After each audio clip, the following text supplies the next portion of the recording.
जय मसीह की दोस्तों, सैबथ स्कूल के इस लेसन स्टडी में आपका फिर से स्वागत है। आज हम पाठ 7 का अध्ययन करेंगे जिसका शीर्षक है मसीह के संगठित देह, the unified body of Christ. आज का याद वचन हम देखेंगे जो कि पाया गया है एफिशियंस 4:11 और 12, इफिसियों के 4 अध्याय पद 11 और 12। उसने कुछ को प्रेरित नियुक्त करके और कुछ को भविष्यद्वक्ता नियुक्त करके और कुछ को सुसमाचार सुनाने वाले नियुक्त करके और कुछ को रखवाले नियुक्त करके दे दिया, जिससे पवित्र लोग सिद्ध हो जाए और सेवा का काम किया जाए और मसीह की देह उन्नति पाए। ईसोप्स फेबल बहुत ही प्रसिद्ध एक बुक है जहाँ पर हमें बहुत सारे कहानियाँ देखते हैं, और वहाँ पर एक ऐसा ईसोप्स फेबल में एक टॉपिक दिया गया था या एक कहानी दी गई थी जो कि है the belly and the feet, यानी पेट और पैर। तो ऐसा होता है कि पेट और पैर के बीच कम्युनिकेशन या वो दोनों बातें करने लगते हैं, और हम देखते हैं कि जो पैर है वह बार बार अपने बारे में कहता है और अपने पैर कितना महत्वपूर्ण है, स्ट्रांग है। वह कहता है कि मैं सबसे ज़्यादा शरीर के अंगों में सबसे ज़्यादा स्ट्रांग मैं हूँ, क्योंकि पेट मैं तुम्हें भी उठाकर तुम्हारे वेट को भी मैं लेता हूँ, ऐसे कहता है। तो पेट हंसता है और कहता है कि मेरे अच्छे दोस्त, तुम शायद अगर मैं ठीक से खाना न खाऊं, खाना मेरे अंदर न लूं, तो शायद तुम किसी को भी नहीं उठा सकते। तो यह था एक भाग ईसोप्स फेबल से। तो आज के हमारे इस पाठ में हम देखते हैं कि किस तरह से पौलुस शरीर इस शब्द को, देह इस शब्द का प्रयोग करता है और सिखाना चाहता है, एक आध्यात्मिक विचार जो है उसे व्यक्त करना चाहता है। इस आध्यात्मिक सबक को पौलुस हमें सिखाना चाहता है। एक शब्द चित्र की तरह मानव शरीर को, इस रूप को वह यूज करता है, उपयोग करता है। वह कहता है कि हमारा जो शरीर है कई अंगों से बना हुआ है, और हर एक हमारे जो पार्ट्स है, जो हमारे बॉडी के पार्ट्स है, एक एक पार्ट जो है, एक एक अंग जो है बहुत ही महत्वपूर्ण है, और एक पूरे शरीर को अच्छे ढंग से, स्वास्थ्य ढंग से चलने के लिए हर एक अंग को अच्छी तरह से साथ मिलजुल कर काम करना पड़ेगा। तो यहाँ पर पौलुस भी हमें कहता है कि जो परमेश्वर का कलीसिया है, यह भी परमेश्वर का एक शरीर है, और इस शरीर के अंग जो है हम कलीसिया के लोग हैं। तो हम शायद अलग अलग किस्म के इंसान होंगे, हमें अलग अलग किस्म के कौशल होंगे, पर अगर हमें एक स्वास्थ्य शरीर बनाना है, रहना है, तो हर एक को एक दूसरे के साथ एक होकर शांति के साथ, सहमति के साथ हमें चलना चाहिए। तो यह पौलुस हमें सिखाना चाहता है, और इस देह को एक शब्द चित्र की तरह वह उपयोग करता है, और वह कहता है कि यीशु अब कलीसिया का प्रमुख या अगुआ है, एल्डर है, और वह कहता है कि हमारे मुखिया के रूप में यीशु हमें शांति और समझौता के साथ रहने में हमारी मदद करते हैं। पौलुस कहता है कि परमेश्वर हमें यह उपहार देते हैं, और यह देह या कलीसिया का प्रत्येक सदस्य कलीसिया को मजबूत बनाने के लिए मिलकर हमें काम करना चाहिए। हम मिलकर जब काम करते हैं तभी यह कलीसिया और भी दृढ़ बनता है। और परमेश्वर हमें यहाँ कहते हैं कि उनके योजना को समझने में ये ज़रूर हमें मदद करेगी कि परमेश्वर चाहता है कि हम सब एक साथ, एक दूसरे के साथ सहमत रहे और यीशु में शांति से रहे।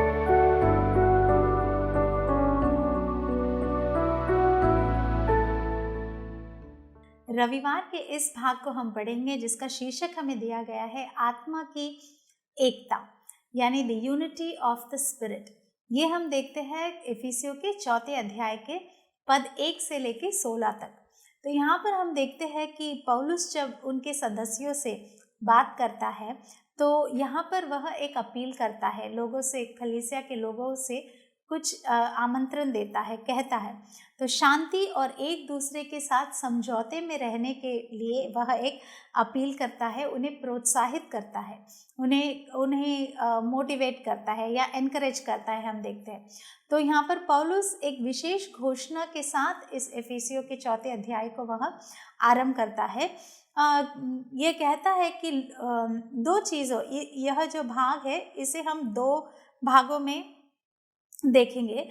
जो पहले इस घोषणा को 2 भागों में देखते हैं। तो पहला जो भाग है वह है कि सबसे पहले एफिसियों के 4 अध्याय के 1 से 6 पद तक हम देखते हैं कि पौलुस कलीसिया के सदस्यों को पवित्र आत्मा में एक दूसरे के साथ शांति से रहने के लिए वह कहता है। और जो दूसरा भाग है वहाँ पर वह कहता है कि यीशु ही वह है जो अपने लोगों पर दया करता है, और वह कहता है कि वह हमें मदद करते हैं कि हम एक दूसरे के साथ यह सुसमाचार को हम कैसे साझा करें। तो इन सभी चीज़ों में हमें मदद कौन करता है? यीशु हमें मदद करते हैं। तो इन चीज़ों को हमें समझना चाहिए और अपनाना चाहिए।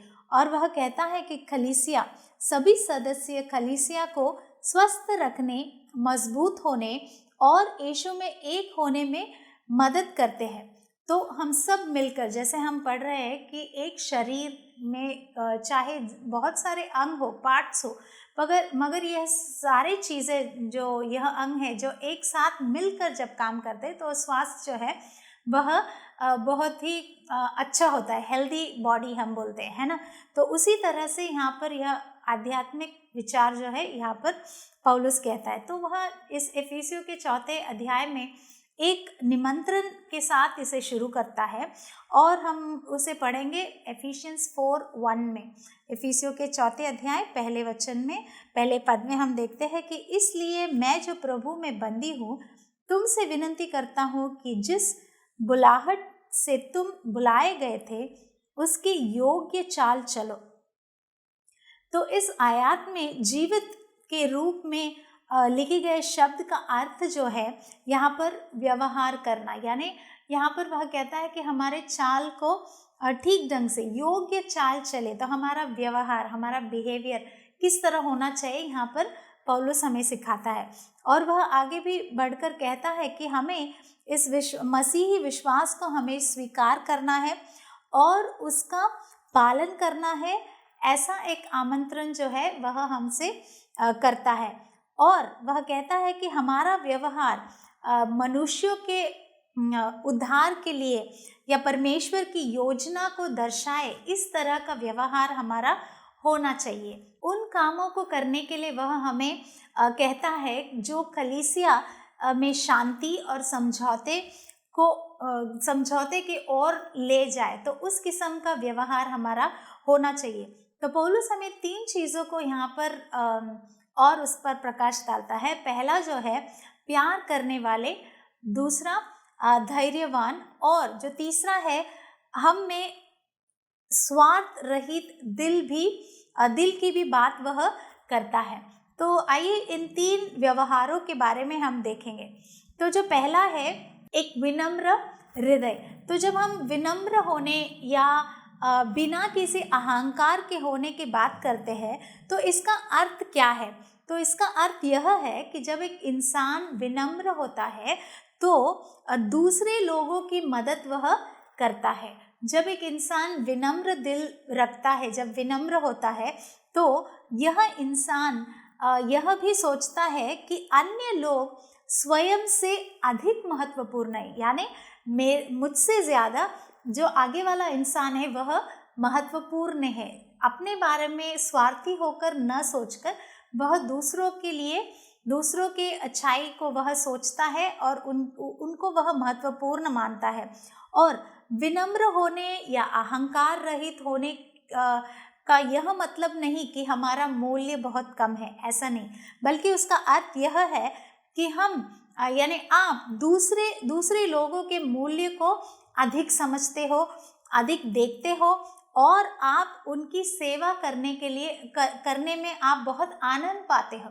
तो आप बहुत खुश होते हो जब तुम किसी और की मदद या किसी और के उपयोग आते हो। तो इस तरह का जो है यह विनम्र हृदय को हमारे दिल में हमारा दिल विनम्र होना चाहिए, यहाँ पर पौलुस कहता है। जो दूसरा विषय जो यहाँ पर पौलुस कहता है वह है एक प्यार करने वाला हृदय या एक प्यार करने वाली एक आत्मा हमारे अंदर होनी चाहिए, यानी एक कोमल या प्रेम पूर्ण हमारा दिल जो है होना चाहिए। और कोमल या प्रेम पूर्ण भावना का अर्थ यह है कि हम दयालु हो या हमारा अच्छा होना, यही इसका अर्थ है कि हम प्यार से भरे हो, दयालु हो और प्रेम पूर्ण हो और हम अच्छाई सोचे, दूसरों के लिए हम अच्छा सोचे। जो तीसरा चीज़ जो यहाँ पर पौलुस कहता है वह है धैर्यवान।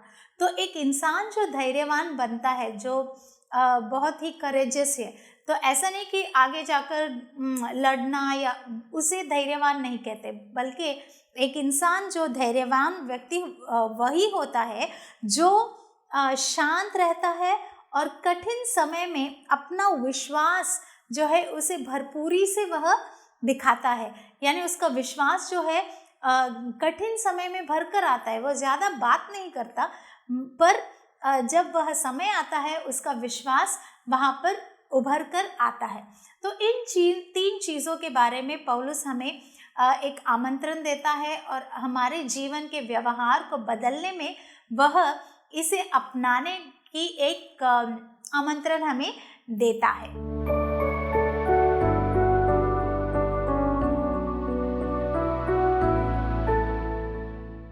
सोमवार का यह पाठ हम पढ़ेंगे जिसका शीर्षक हमें दिया गया है, हम यीशु में एक हैं, together as one in the one. तो ये हम कहाँ से लिया गया है? इफिसियों के 4 अध्याय के पद 4 से 6 तक। तो यहाँ पर हम देखते हैं कि जब हमने कल का पाठ देखा था कि पौलुस जो है हमें 7 ऐसे बातों के बारे में सूची देता है, लिस्ट देता है। तो वह 7 चीज़ें, वह लिस्ट क्या है, इस पर हम प्रकाश डालेंगे और देखेंगे कि यह सूची में कौन सी वह 7 चीज़ें हैं जो पौलुस हमें कहता है इन आयतों में। तो हम देखते हैं कि जो पहला जो है वह है एक शरीर, एक देह। तो यह एक इसका शुरुआत पौलुस करता है एक शब्द चित्र की तरह इफिसियों में। दूसरा जो है एक आत्मा। जो तीसरा है हम देखते हैं एक आशा, जो पौलुस कहता है कि परमेश्वर ने तुम्हें एक आशा रखने के लिए चुना है। तो यहाँ ये 4 पद में हम देखते हैं। चौथा जो है एक प्रभु। इन शब्दों से पौलुस अर्थ जो रखता है वह है यीशु। और 5वां जो है वह है एक विश्वास। इन शब्दों का अर्थ हमारी मसीही शिक्षाओं, जो कुछ भी हम सीखते हैं उन चीज़ों के बारे में यहाँ एक विश्वास ऐसे वह कहता है। जो 6ठी चीज़ है वह है एक बपतिस्मा। और जो 7वां जो पद यहाँ पर दिया गया है एक पिता परमेश्वर। तो यहाँ पर परमेश्वर हम सब का पिता है, वह सब कुछ नियंत्रण करता है। यह हम देखते हैं इफिसियों के 4 अध्याय के 6 पद में। तो पौलुस हमें परमेश्वर के बारे में इन सभी चीज़ों के बारे में वह बताता है और इस विशेष बाइबल सत्य को वह बता रहा है। हमारे पिता के रूप में परमेश्वर ही है जिसने हमें बनाया है, और इसलिए पौलुस ने एक घोषणा की है कि परमेश्वर सब कुछ नियंत्रण करता है, यानी वह कंट्रोल करते हैं, ऐसे पौलुस यहाँ पर कहता है। तो पौलुस हमें कलीसिया में शांति और समझौते के बारे में 2 महत्वपूर्ण जो विचार है उसे सिखाता है। पहला जो है वह है कि शांति और समझौता पौलुस की सूची की 7 बातों से वह आता है। और जो दूसरी बात है वह है कि कलीसिया में शांति और समझौता चाहते हैं तो हम अपने कार्य को हमारे फर्ज को हम निभाए या उसे अच्छी तरह से हमें करना चाहिए। यह 2 चीज़ें पौलुस हमें सिखाता है।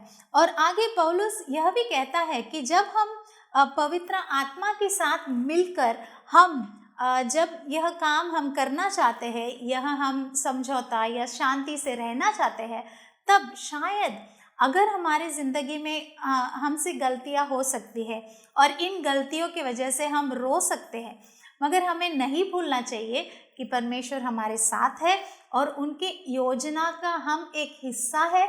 और हमें खुश होना चाहिए या आनंद होना चाहिए कि प्रभु हमारे साथ है और उनकी योजना हमारी ज़िंदगी में है। और हमें जब भी हम गलतियां करते हैं तो हमें यह याद रखना चाहिए कि यीशु में परमेश्वर के कार्य के बारे में जो हमें जो खुशी मिलती है उसे याद रखना चाहिए।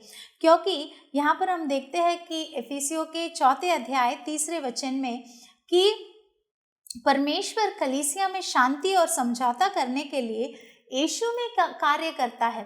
और जब हम परमेश्वर के कार्य के बारे में प्रसन्न होते हैं, जब हम परमेश्वर के कार्यों के बारे में हम सोचते हैं, प्रसन्न होते हैं, तब हम शांति में रह सकते हैं, हम समझौते में रह सकते हैं और हम और भी कड़ी मेहनत कर सकते हैं और आगे बढ़ सकते हैं। तो हमें पता चल जाएगा कि हम परमेश्वर के साथ मिलकर उसका काम कर रहे हैं। तो ज़रूर चाहे कठिनाइयाँ कितनी ना हो, कितनी भी अधिक हो, हमें डरने की या उस चिंता करने की ज़रूरत नहीं है, क्योंकि हमारे साथ कौन मिलकर यह काम कर रहा है?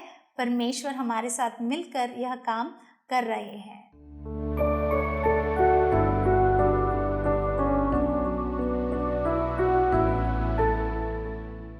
मंगलवार के इस भाग को हम अध्ययन करेंगे जिसका शीर्षक हमें दिया गया है यीशु उपहारों को देने वाला, the exalted Christ giver of gifts. तो हम यहाँ पर देखते हैं कि एक वचन हम पढ़ेंगे जो कि हमें दिया गया है इफिसियों के 4 अध्याय के 7 से 10 तक। हम देखते हैं, परंतु हम में से हर एक ने अनुग्रह यानी दया का दान पाया है, ये दान हमें मसीही द्वारा दिए गए हैं। इसलिए पवित्र शास्त्र पुराना नियम कहता है। तो पुराना नियम यहाँ पर हम देखते हैं एक वचन जो कि दिया गया है भजन संहिता 68:18। तो कहता है, तू ऊंचे पर चढ़ा, तू लोगों को बंधुआई में ले गया, मनुष्यों से वरन हठीले मनुष्यों से भी भेंटें ली, जिससे यहाँ परमेश्वर उनमें वास करे। तो यहाँ पर जो यह शब्द या इस वाक्य को हम देखते हैं, वह ऊपर चला गया।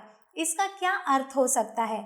इसका केवल यही अर्थ हो सकता है कि वह निचले यानी संसार के जो यह पृथ्वी या इन स्थानों पर भी वह उतरा था। तो पहले वह जो नीचे आया वही ऊपर गया। और हम देखते हैं कि वह इस आकाश, इस पृथ्वी, इस अंतरिक्ष को बनाने वाला इतना ऊंचा वह चढ़ गया। उसने यह किया कि स्वर्ग तक वह चला गया। कहाँ तक? कितने ऊपर तक चला गया? स्वर्ग तक वह चला गया, ताकि वह सारी सृष्टि को भर दे जो कुछ उसने बनाया। तो ये हम देखते हैं इफिसियों के 4 अध्याय के पद 7 से 10 तक। तो इन आयतों में पौलुस किस बारे में बात कर रहा है? तो हम देखते हैं कि यहाँ पर एक उदाहरण के रूप में इसका उपयोग किया गया है। तो यहाँ पर हम देखते हैं कि यह उदाहरण हमें दिखाता है कि यीशु एक सशक्त सेनापति है। तो यहाँ पर देखते हैं कि एक सेनापति के समान जो युद्ध लड़ता है और युद्ध लड़ने के बाद वह उस युद्ध को जीत जाता है। जीतने के बाद यह जो सेनापति है यह एक पहाड़ पर चढ़ता है, अपने लोगों को वह मिलता है, उन्हें इकट्ठा करता है उस पहाड़ी पर, और वहाँ पर उसकी जो राजधानी है वहाँ पर वह उन लोगों को एकत्रित करता है और वहाँ पर सारे लोग इस सेनापति को उपहार देते हैं, गिफ्ट्स देते हैं। पर यहाँ पर पौलुस जो है थोड़ा बदलाव यहाँ पर लाता है। यहाँ पर जो सेनापति यीशु है, सेनापति को दूसरे लोग क्या करते हैं? उपहार देते हैं। पर पौलुस जो कहता है कि हमारे सेनापति ही है जो हमें उपहार देते हैं, यानी यीशु हमें उपहार देते हैं। एक छोटा सा बदलाव वह पौलुस हमें दिखाता है और वह कहता है कि सबसे पहले यीशु मरे हुए में से वह जी उठा, फिर वह परलोक वह गए। तो स्वर्ग में जाने के बाद यीशु इस पृथ्वी पर वापस आते हैं। आने के बाद वह क्या करते हैं, लोगों को उपहार देते हैं, यानी हमारे सेनापति यीशु नीचे आकर फिर से हमें उपहार देते हैं। उन सभी वादों को वह पूरा करते हैं जो कुछ भी उसने हमसे किया है। तो इन चीज़ों के बारे में वह याद दिलाता है उस दिन का, किस दिन का, पेंटेकोस्ट, यानी वह पेंटेकोस्ट का वह तस्वीर वह दिखाना चाहता है। जो यह पौलुस का एक तरीका था हमारे मन में इस बात को लाने के। तो उस पेंटेकोस्ट के दिन में क्या हुआ था, परमेश्वर की जो आत्मा है उनके लोगों पर उंडेला गया था और हर एक आत्मिक यानी आध्यात्मिक या पवित्र आत्मा के द्वारा उन्हें वरदान प्रदान किया गया था। तो पौलुस यहाँ पर कहता है कि उन क्षणों को तुम याद रखो या तुम याद करो कि हमें वरदान देने वाला कौन है। हम उसे वरदान या हम उन्हें उपहार नहीं देते, बल्कि वह हमें उपहार या वरदान हमें प्रदान करते हैं। तो हम एक भाग को यहाँ पर पढ़ेंगे जो एलन वाइट के राइटिंग से हमें मिलता है। यीशु जीतने के बाद स्वर्ग चला गया। यीशु ने अपने अनुयायियों को उपहार दिया। यीशु के स्वर्ग जाने के बाद परमेश्वर ने अपना वादा निभाया। उसने पवित्र आत्मा को कलीसिया में भेजा। आत्मा का आना एक शक्तिशाली हवा के समान था जिसने उस पूरी जगह को भर दिया जहां यीशु के अनुयायी प्रतीक्षा कर रहे थे। क्या हुआ? हजारों लोगों ने एक दिन में यीशु को स्वीकार किया। तो हम देखते हैं कि परमेश्वर हमें वरदान या उपहार उन्होंने हमें दिया। पवित्र आत्मा का जो उपहार है वह उन्होंने हमें दिया है।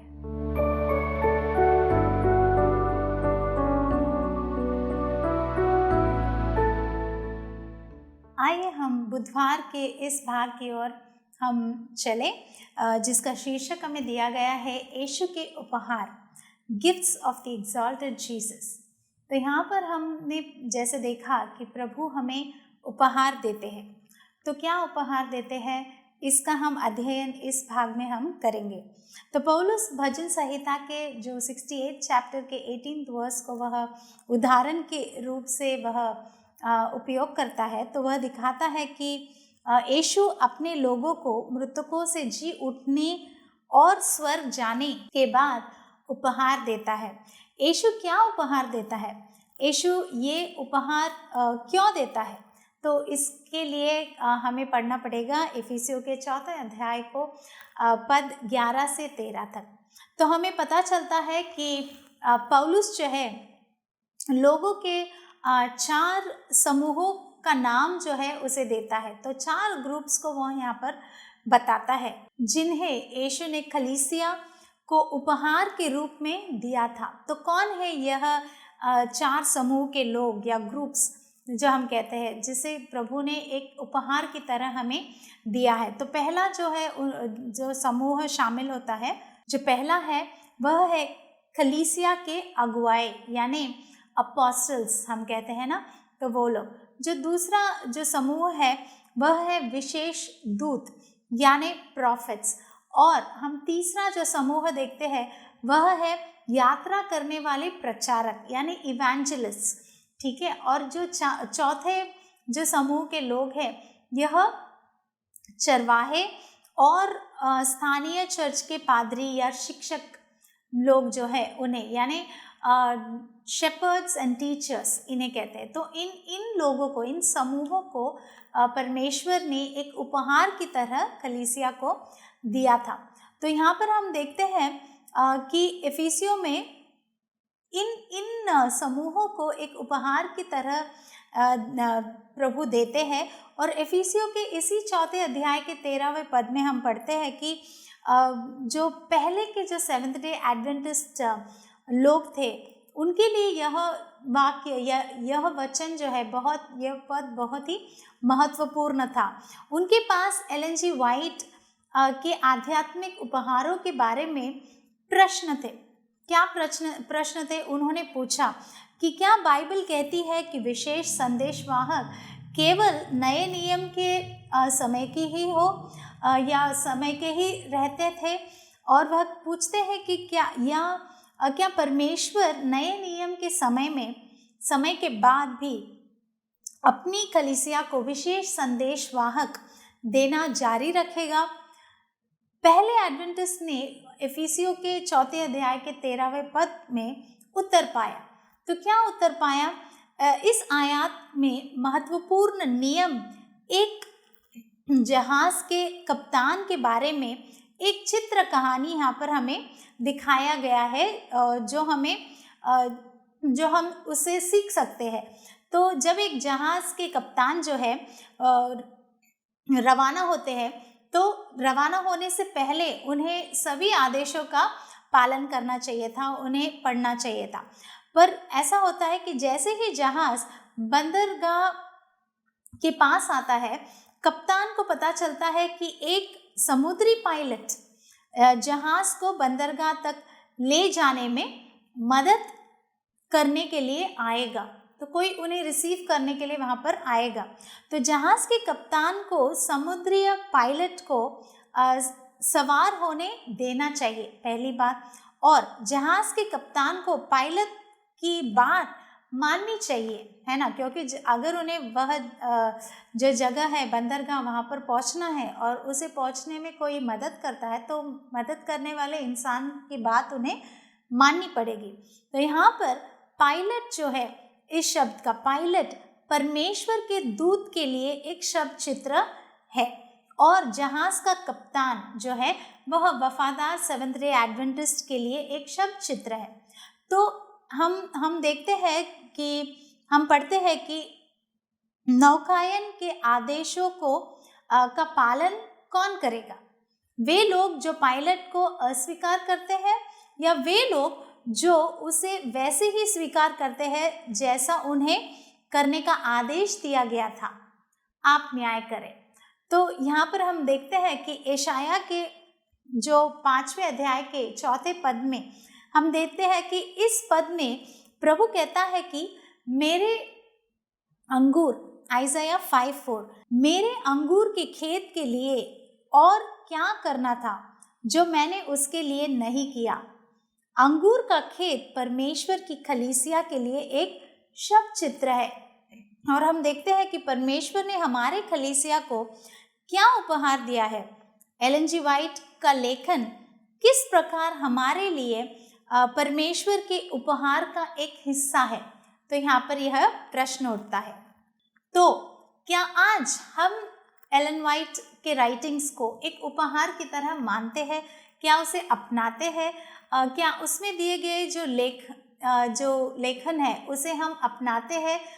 क्या वह हमें प्रभु के साथ मिलकर रहने में मदद करती है? इसका हम अध्ययन करते रहेंगे।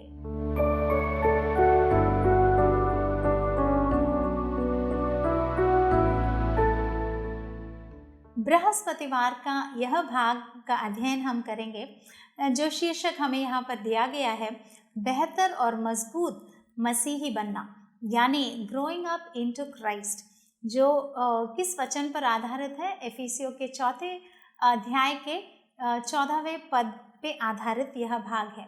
तो यहाँ पर एक प्रश्न उठता है कि कौन सा खतरा कलीसिया को मजबूत होने से रोकता है? तो पौलुस यहाँ पर एक खतरे के बारे में बताता है जो कलीसिया को मजबूत होने से रोकता है। तो पौलुस चर्च के सदस्य को झूठी शिक्षाओं और चतुर चालों के खिलाफ चेतावनी देता है। वह कहता है कि इन चीज़ों से तुम दूर रहो। किन चीज़ों से? झूठी शिक्षाएं यानी फॉल्स डॉक्ट्रिन्स और चतुर चाल, इनसे तुम दूर रहो, इसकी चेतावनी देता है, जो हम इफिसी के 4 उसके 14वें पद में हम पढ़ेंगे, एफिशियंस 4:14, ताकि हम आगे को बालक न रहे, मनुष्यों की ठग विद्या और चतुराई से, उनके भ्रम की युक्तियों के और उपदेश के हर एक झोंके से उछाले और इधर उधर घुमाए हो। तो यहाँ पर पौलुस कहता है कि जो कोई भी पौलुस का यह मानना है कि जो असहमति, जो झूठे विचार है, अगर हम इसे हमारे जीवन में अपनाते हैं या उन सीखों को हमारे जीवन में हम अंदर लेते हैं, तो हमारे जीवन में जो शांति है वह नहीं होगी। और वह कहता है कि हमें इन झूठे विचारों से यह असहमति कहाँ से आती है? झूठे विचारों से, फॉल्स डॉक्ट्रिन से ही हमें यह असहमति आती है। तो वह कहते हैं कि हमें इन चीज़ों से दूर रहना है। तो अगर हमें एक चीज़ से दूर होना है और एक चीज़ के पास होना है, तो वह क्या है? बाइबल की सच्चाइयाँ। तो बाइबल की सच्चाइयाँ यानी कलीसिया को मजबूत बनाती है। तो जो सच्चाई हमें बाइबल से मिलती है, जब हम उसे अपनाते हैं अपनी ज़िंदगी में, तो हमारे जीवन में जो कलीसिया है वह मजबूत बनता है। और यहाँ पर पौलुस कहता है कि हमारे जीवन में यह बाइबल सच्चाई जो है हमारे ज़िंदगी में एक सहमति भी लाती है। और वह कहता है कि लेकिन जो झूठी शिक्षाएं हैं वह क्या करती है, और ये जो विचार कलीसिया को जो कमज़ोर करती है, झूठी शिक्षाएं हमारे कलीसिया को क्या करती है? वह कमज़ोर बनाती है और कलीसिया में अलगाव का कारण बनती है। झूठी शिक्षाएं अलगाव का कारण बनती है। और तो इससे हम समझते हैं कि जो झूठी शिक्षाएं हैं वह बुरी है, वह अच्छी नहीं है। तो हमें इन चीज़ों को अस्वीकार करना चाहिए और बाइबल की सच्चाई को हमें स्वीकार करना चाहिए। तब जब हम सच्चाई को स्वीकार करते हैं, कलीसिया जो है मसीह यीशु में मजबूत होगी। तो इसका पूरी गारंटी जो है पौलुस हमें देता है। आगे बढ़ते हैं। पौलुस हमें कहता है कि कलीसिया के सदस्यों से शांति और एक दूसरे के साथ सहमति से रहने की वह चाहता है कि सभी एक दूसरे के साथ सहमति के साथ, शांति के साथ रहे। और परमेश्वर हमसे कलीसिया में शांति और समझौते की प्रतिज्ञा करते हैं। ये हम देखते हैं 4 से 6 पद में, उसी इफिसियों के 4थे अध्याय में। और पौलुस यहाँ पर कहता है कि परमेश्वर ने हम में से प्रत्येक को कलीसिया में जो काम करने दिया है, जो कोई भी काम हमें सौंपा है, उसे हमें पूरे अच्छे ढंग से हमें उसे निभाना चाहिए, हमारे काम को हमें करना चाहिए। तो इन चीज़ों के जब हम ऐसा करते हैं तब हमें शांति और सहमति बनी रहती है। और कलीसिया जो है, हम उस कलीसिया के एक हिस्सा बनते हैं और कलीसिया में और दृढ़ ढंग से हम बढ़ते हैं और भी दृढ़ हो जाते हैं। तो हमारी भूमिका जो हमें प्रभु ने दी है उसे हमें निभाना चाहिए, उसे हमें अच्छी तरह से निभाना चाहिए। तो जो कोई भी कार्य से अशिक्षित हो जो उसने कलीसिया के अगुवाए या विशेष दूतों, यात्रा करने वाले प्रचारकों या पास्टरों और शिक्षकों को दिया है, यह सभी सदस्य हमारी मदद करते हैं, एक साथ काम करने में यह हमारी मदद करते हैं। और एक कलीसिया के रूप में हमारा अगुवा कौन है? यीशु में एक साथ मजबूत होने में हमारी मदद करते हैं। तो आइए हम शुक्रवार का यह अतिरिक्त अध्ययन को भी नज़र डालेंगे।